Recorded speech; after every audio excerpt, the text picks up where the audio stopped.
Hey there, ghouls. It's the Creepmas season, and I know this is a very hectic time of year for all of us, but I'd like to invite you to kick back, relax, pour yourself a hot cocoa, and let me read you a story.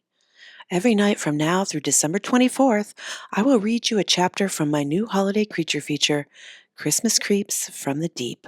So tune in and hang out with me at 7 p.m. Eastern Time every night for a new chapter. Let's get to it, shall we? Chapter 3: The Cult of Bucky. Earl stepped into the anemic circle of light cast by the dirty yellow bug bulb on Bucky's front porch, ready to save the world, and immediately shrieked in terror. A green fish with giant fangs stared at him from the darkness. He stopped screaming when he realized it was the 7-foot-tall dusty old statue of the creature of the Black Lagoon Bucky had made out of paper mache. It looked like the creature, all right. If his face had melted off and been painted back on by a 3-year-old, Bucky wasn't much of an artist. Usually that thing stood guard over Bucky's collection of old horror movies on VHS, but now it was sitting on a boat trailer near the road. Probably for attention. Bucky was desperate for customers, and that ugly thing would turn a few heads and cause a few car crashes as people drove downtown to the big Christmas light festival. Speaking of Christmas, monsters were coming. Now was not the time to dally. Earl stepped into Bucky's odds and ends full of purpose. Well, as full of purpose as he could be in an old 1970s single-wide that had been converted into a junk shop piled high with stuff, mostly old porn, that smelled like filterless cigarettes. Bucky's trailer was the same make and model Earl and Granny shared. It even had the same wood paneling and wall-to-wall gold shag carpet, but Bucky's front room was filled with boxes of old nudie mags and other junk, stacked floor to ceiling, with only a narrow walkway to scooch through. There wasn't a shopper in sight. So much for that coupon. Earl sucked in his gut, squeezed between the boxes of old leg shows and wee magazines, the thousands of old horror movies on VHS tapes stacked up everywhere, and the dusty displays, filled with old movie props and weird religious statuary from other cultures. He didn't mind the clutter, the smut, or the weird gods staring at him. Being part of this cult, planning to save the world, this was the first time Earl had ever felt accepted, like he had finally found people who understood him. This was the first time he had real-life friends, too. Mostly he had just chattered with other fish keepers in the amateur aquarist forum online. And now he and the gang were about to do real good in the world. What more could a man want? Earl was so excited he nearly knocked over the rack of vintage Seika movies, porn, on VHS of course, when he stepped into the hallway. Bucky had converted the master bedroom and back into a secret meeting room. He also hosted illegal poker games on Fridays, which is how he kept the lights on and paid the taxes, but Earl had never been invited to those. He made his way down the hall to the door, but when he reached for the knob, he saw a green smudge on the collar of his white robe. Algae from fussing with his fish tank, saving those poor goldfish he got at Al's. Dang it! He tried real hard to keep this stupid robe clean. It wasn't easy with all the dirty snow and road salt this time of year. He even held it up around his waist when he walked the 3 miles from Misty Pines. But nope, still dirty. Earl licked his finger and wiped the stain. The spot got bigger and greener. Double dang it! He heard a voice on the other side of the door. Short, clipped, intense. It was Kyle with a C. He sounded upset. Probably because his parents didn't spell his name with a K like normal people. They could have saved him a lifetime of spelling out his name over and over, but nope. That was enough to make any man crabby. Or maybe Kyle with the C was just nervous. Made sense. Earl was nervous. This was their first time doing a real magic ritual, but when hell came to Holiday Lake, ordinary men like them needed to step up and do their part. At least that's what Bucky said the night he came into the gas and stopped for $5 on pump 2 and a handful of monster meat sticks and ended up recruiting Earl to the cause. Earl didn't need much convincing. Everything Bucky said made perfect sense, given his own daddy's mysterious death. Bucky said the world was full of mysteries humans didn't understand. Earl knew this in his heart, but it was nice to hear someone else say it. Then Bucky showed him the scale. White, iridescent like a pearl under the gas and stop fluorescent lights. It was too big and too thick to belong to any fish native to these parts, and unlike any Earl had ever seen or studied. This was all the proof Earl needed. He already knew something was lurking out there in the water, and he'd known it since the day his daddy died. Grown men didn't just up and drown in lakes topped with 7 inches of ice. Unfortunately, the algae on his collar didn't budge, so he just had to hope a little stain wouldn't ruin the magic. Earl opened the door. "It ain't right. We can't kill—" Kyle with a C stopped talking and looked at Earl. So did Earl's fellow World Savers/cult members, Jethro, Bucky, Chester, and Chester's cousins, Timmy and Daryl. They all stared at him, dead silent. The master bedroom/secret meeting room/illicit poker parlor had changed. The center was clear and empty. All the furniture had been pressed up against the walls and covered in black fabric, and the big glass display case with that weird Predator movie prop spear in it, Bucky's pride and joy, was empty. Bucky had also marked a big circle on the dirty brown shag carpet with duct tape. It had a squiggly design that looked vaguely like an octopus in the middle. Well, as good as you can make one with tape on shag carpet with Bucky's art skills. "Well, I'll be. This place looks sharp. You boys really outdid yourselves," Earl said. "Why didn't you call me? I could have come early and helped with all this." "You're helping us plenty already," Bucky said. "Happy to do my part," Earl said. Jethro and Kyle with a C glanced at each other. Bucky stubbed out his Chesterfield cigarette in a big orange clay ashtray shaped like a cartoon alligator, then stepped up to the edge of the circle. His white robe? Gone. He wore a purple satin one with a black sash. They all did. "Whew! New uniforms! Guess I didn't need to worry about this stain." Earl pointed to the algae on his chest. "You definitely didn't need to worry about that," Bucky said. Chester and his cousins, Timmy and Daryl, chuckled. "Is there a new robe around here for me?" Earl asked. "Don't you worry. I got an extra special outfit for you." Bucky went to a table covered in weird magic stuff and rustled around. "Wait a minute. Are those the old choir robes from Holiday Lake Baptist? I saw them at the Advent rummage sale. You must have got a real good deal." Earl was relieved. He couldn't spend another 2 days' pay on a second cult robe. Granny would kill him. "Here." Bucky put something very small and red in Earl's hands. Earl stared at it. It looked familiar. Then it hit.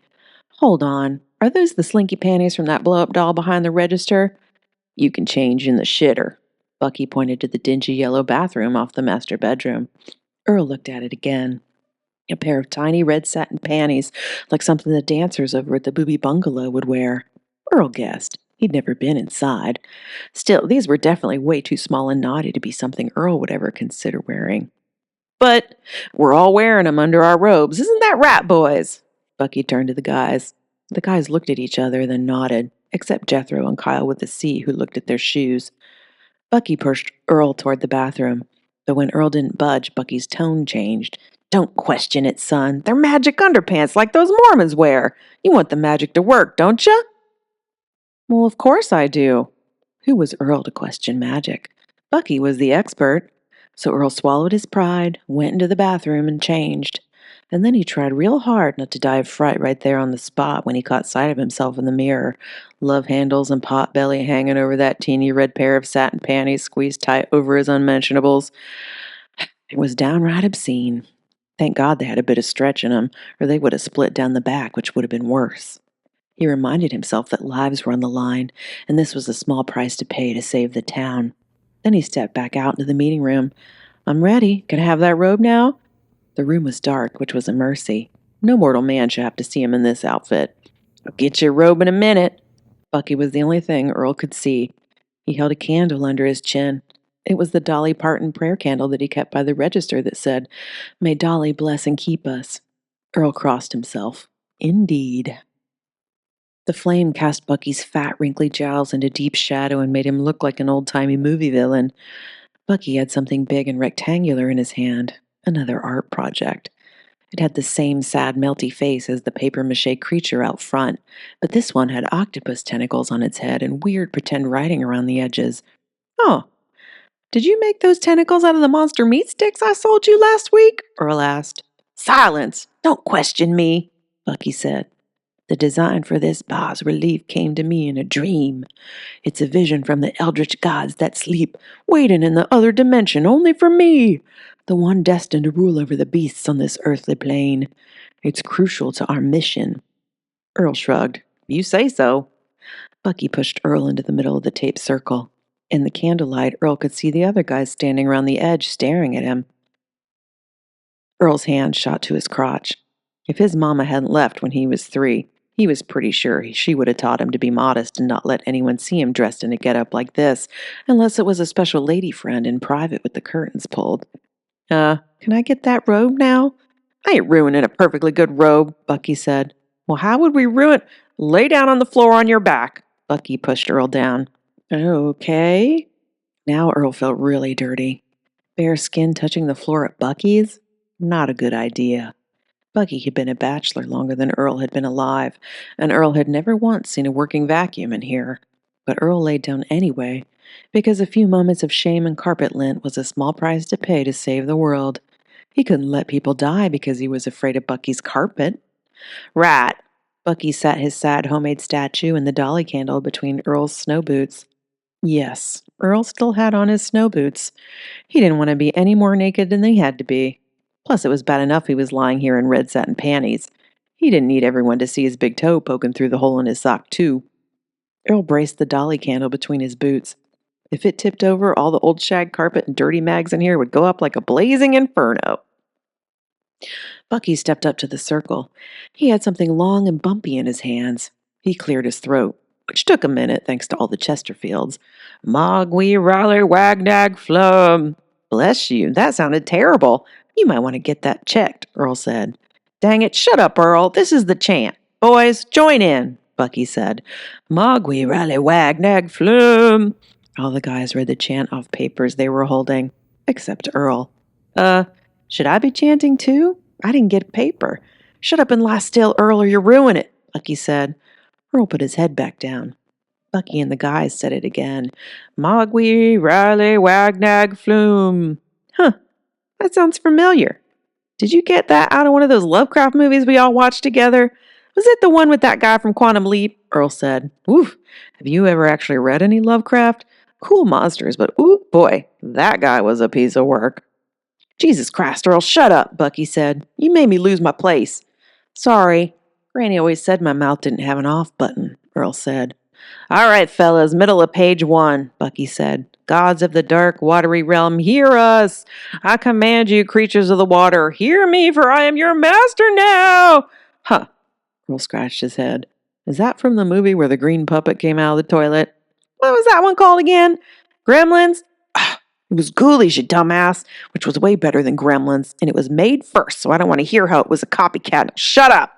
Bucky said it with a hint of brimstone like a preacher. He got that way about bad movies. Oh, sorry. Earl lay back down and tried to relax. Man, saving the world had a lot of rules. I still like Gremlins better. They were so cute and fuzzy. What was that little guy's name again? Magwai? Wouldn't mind a pet like that. Probably shouldn't, though. I got too many fish tanks. If he fell in, I'd be up to my eyeballs in him like tribbles. That's it. I said, shut up! Bucky stepped up and put a piece of paper over Earl's mouth. Earl really hoped it was a fresh piece because he didn't want to know what kind of lint and dirt had been living on this carpet. It was bad enough lying on it mostly naked wearing red satin panties, but Earl certainly didn't want it near his mouth. Bucky repeated the whole thing from the top, and all the guys chanted along. Gods of the dark, watery realm, hear us. Mogwai Raleigh Wagnag Flum. I command you, creatures of the water. I am your master on land. Bucky's voice rose. I will lead your watery legions into this world, so that we may rule over the earth and all its inhabitants together. To seal this covenant, I offer you this sacrifice to feed your God. Bucky raised the bumpy thing in his hand, and in the light of the dolly candle, Earl saw it was that movie prop dagger Bucky kept in a dusty display case wedged between the first rack of horror VHS tapes and that muddy concrete St. Joseph statue he dug up out of his mom's yard so he could resell it. Hey, is that the Cambodian dagger from that movie you like? Boy, this must be a special occasion. I noticed your Aliens vs. Predator spear is out of the case, too. You never take those out. The boys have been begging you to let them play with those for weeks, Earl said. So much for that tape. It didn't hold. It didn't stand a chance. Bucky huffed. It's a Kandarian demon dagger replica from Evil Dead 2, and none of you assholes can touch my props. You don't play with them. They ain't cheap. This one cost me $200. Now shut up. Hold up. Did you say rule over the earth in that chant? I thought we were banishing the monsters so they couldn't come here. I thought we were saving the earth, Earl said. And what's all this about a sacrifice? Why don't I show you? Bucky's oily nostrils flared with rage. Hold him down, boys.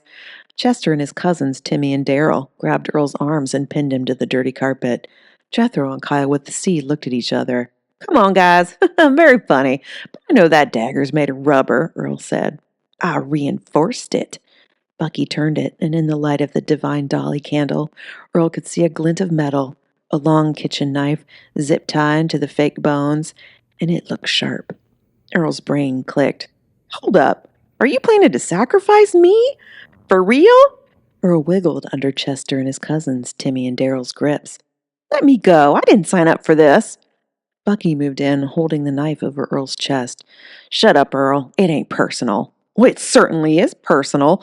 Earl tried to wiggle free, but Chester and his cousins Timmy and Daryl were big, burly Northwoods bubbas who'd been working manual labor since they were old enough to walk. Your life is a small price to pay for power and glory and a chance to rule the world, Bucky said. Have you all lost your minds? We can't be the guys who release the evil monsters. We have to be the guys who save everyone, Earl said. We have to be the good guys. Says who? What's being good ever gotten us? Bucky said. Look around. You live in a trailer park with only fish for friends, and I live in a single wide full of old porn. This is my one chance to be on top, and I'm taking it. We're all taking it. Now hold still so we can sacrifice you. I've got a hungry fish god to feed. Chester and his cousins, Timmy and Daryl, pressed Earl into the dirty shag carpet extra hard.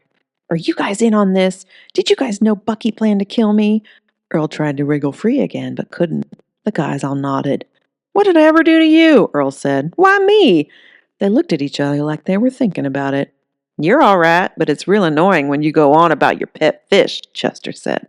Earl's jaw dropped. Proper fish care is important. They depend on us. What are you so upset about? Bucky asked. No one's going to miss you. That's not true. Who will work nights at the gas and stop? Bucky shrugged. Timmy can take those shifts, can't you? He's looking for hours. They cut back his shifts at the plant. Timmy nodded. That's it. I don't have to take this. Earl sat up straight, but they pushed him right back down. Bucky positioned the knife over Earl's chest, and Earl realized that if he didn't drum up a miracle, this was how his story was going to end.